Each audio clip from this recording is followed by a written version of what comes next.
Of course, ayaw natin na manakaw ang mga perang pinaghirapan natin, yung mga tinatago natin sa bangko, yung mga savings account natin, and even our credit cards. Ayaw natin na ma-scam yan kasi of course, nakapangalan sa atin yon.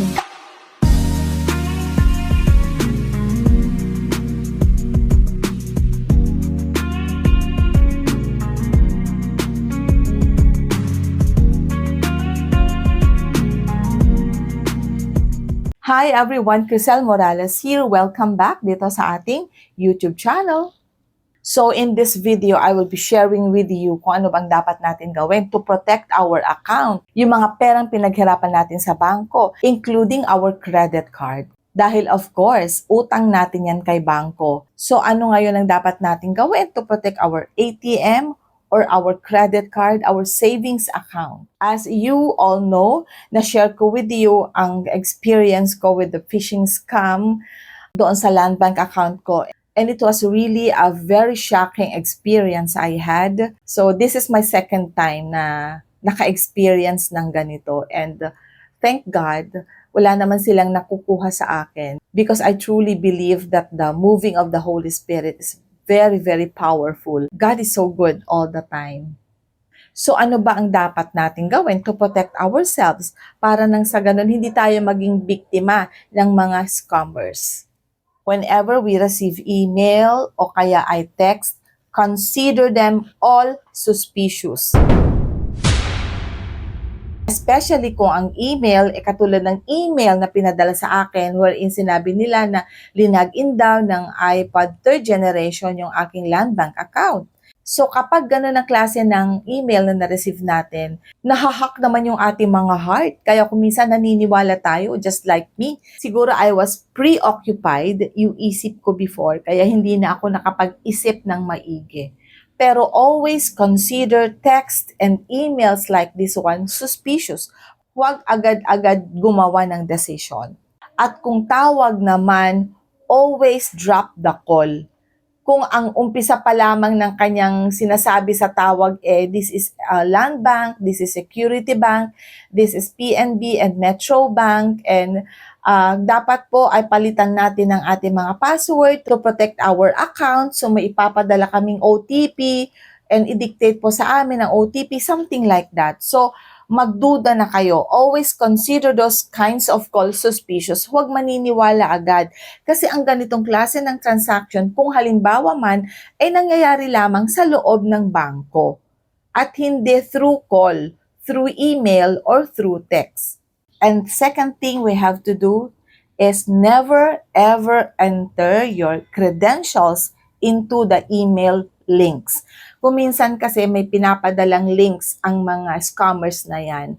At kung tinap natin yung email, nag-a-ask na sila ng ating mga credentials. Something like that. So, whenever you are led into that kind of email, ignore it.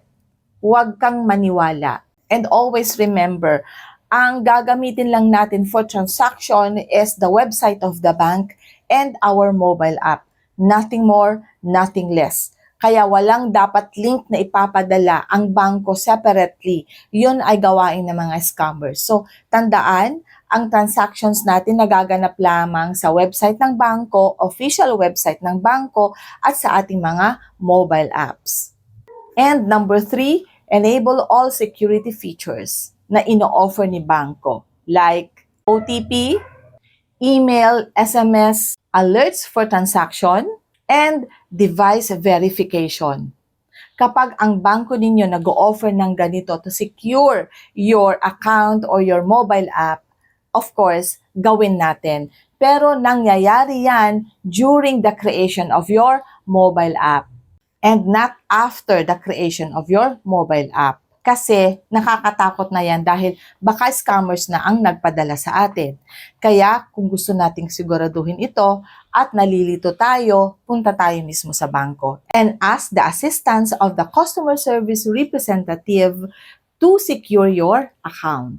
Number 4, change your password regularly and make them strong. So make sure na strong or malakas talaga yung password na i-create natin para hindi basta-basta pasukin ng mga scammers. And of course, you have to record that. And number 5, secure your mobile phone.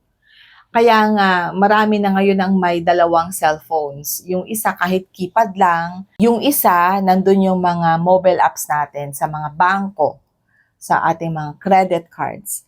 Well, hindi naman necessary na magkaroon tayo ng dalawang cellphones, pero importante na i-secure natin and make your cellphone safe. Kailangan may password din yan. Ako nga, ang suggestion ko, mas maganda yung talagang numeric ang password mo, hindi yung biometrics o kaya yung facial. Kasi syempre, pag nanakaw sa'yo, nawalan ka ng malay, itap na lang nila yung thumb mo o kaya yung mobile cellphone mo, itapat na lang nila sa mukha mo, edi na-open na nila yung cellphone mo and they can now go sa mga mobile apps mo. Kaya para sa akin, mas maganda pa rin ang numeric password. Because for me, that is one way of securing my cellphone. Lastly, tandaan natin ang 3 golden rules ng mga bangko. The bank never asks for your password. They will never ask for your OTP. And they will never ask your full account details through email or text. If someone asks you this, nako, 100% scam yan. Ito din yung mga trap na ginagamit ng mga scammers. Nagpapadala sila ng text o ng email saying na your account is suspended. Click here to verify. You received money. Unusual activity detected. Mga scammers yan ang mga ginagamit nila. Kaya tandaan natin yung mga minention ko kanina para kapag naka-receive kayo ng mga email or ng text messages na ganito ang laman, nako, magduda ka na. Suspicious yan. 100% scammer yan. Lahat kasi ng ganong klase ng email ay ginagawa para magpanik tayo, para agad-agad mag-react tayo kapag nakabasa ka ng ganong klase ng text or ng email. But ignore that kasi 100% scammer yan. And eto, lastly, save official email ng mga bangko and also their contact details. Dapat official lahat. So kapag ang mga emails na pinapadala sa atin ay hindi hango doon sa official email ng bangko, ignore it. At eto, huwag nating sasabihin na ay, mukhang legit naman. Kundi, dapat ang lagi nating iisipin, ay nako, baka scam ito. That mindset will protect you 90% from all the scamming activities ng mga scammers na yan. So there you go, natapos na po tayo for our video for today. Maraming salamat for tuning in. At sana makapag-subscribe ang mga hindi pa nag-subscribe sa ating YouTube channel and always tap the notification bell down there so that you always be notified kapag meron tayong bagong video. Always remember, kahit gaano karami ang mga pagsubok na pinagdadaanan natin, life is beautiful because God is so good. Bye everyone!